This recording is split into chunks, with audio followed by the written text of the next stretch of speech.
আল্লাহ তাআলা কিয়ামতের দিন সাইয়েদনা নূহ আলাইহিস সালামকে বলবেন, নূহ তুমি কি দাওয়াত পৌঁছিয়েছো তোমার উম্মতের কাছে? নূহ আলাইহিস সালাম বলবেন, হ্যাঁ আমি পৌঁছিয়েছি। এবার নূহের উম্মতকে আল্লাহ জিজ্ঞেস করবেন, এ নূহের উম্মতেরা, তোমাদের নবী নূহ কি দাওয়াত পৌঁছিয়েছে? নূহের উম্মত বলবে, না আল্লাহ, কোনো দাওয়াতও আমরা পাই নাই, আপনারাও চিনি নাই, জান্নাতও চিনি নাই, জাহান্নামও চিনি নাই। নূহ আলাইহিস সালাম বিপদে পড়ে যাবেন। তখন আল্লাহ বলবেন, নূহ তোমার পক্ষে কোনো সাক্ষী আছে?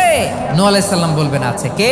উম্মতে মুহাম্মাদি। তখন আমরা বলবো, আল্লাহ, আল্লাহর নবী নূহ আলাইহিস সালাম তিনি আপনি যা যা বলেছেন ঠিক তা তার উম্মতের কাছে পৌঁছে দিয়েছে। এবার নূহের উম্মতের সাথে আমাদের ঝগড়া লাগবে। তারা বলবে, তোমরা আসছো আমাদের হাজার হাজার বছর পরে, তোমরা কি করে জানলা? তোমাদের সাক্ষী ধর্তব্য হবে না? আমরা তখন বলবো, আমাদের কোরআনে তোমাদের নবীর নামে আল্লাহ তাআলা একটা সূরা নাজিল করেছেন, সূরাতে নূহ। দিন রাত এক করে তোমাদের কাছে তিনি দাওয়াত পৌঁছেছেন, সব আমরা জানি। আমরা যখন বলবো এই কথা, নূহের উম্মত চুপসে যাবে। তখন আমরা সত্য বলেছি কিনা এটা আল্লাহ তাআলা জানতে চাইবে বিশ্বনবীর কাছে। তখন বিশ্বনবী আমাদের পক্ষে সাক্ষী দিবেন। আওয়াজ করে বলেন আল্লাহু আকবার।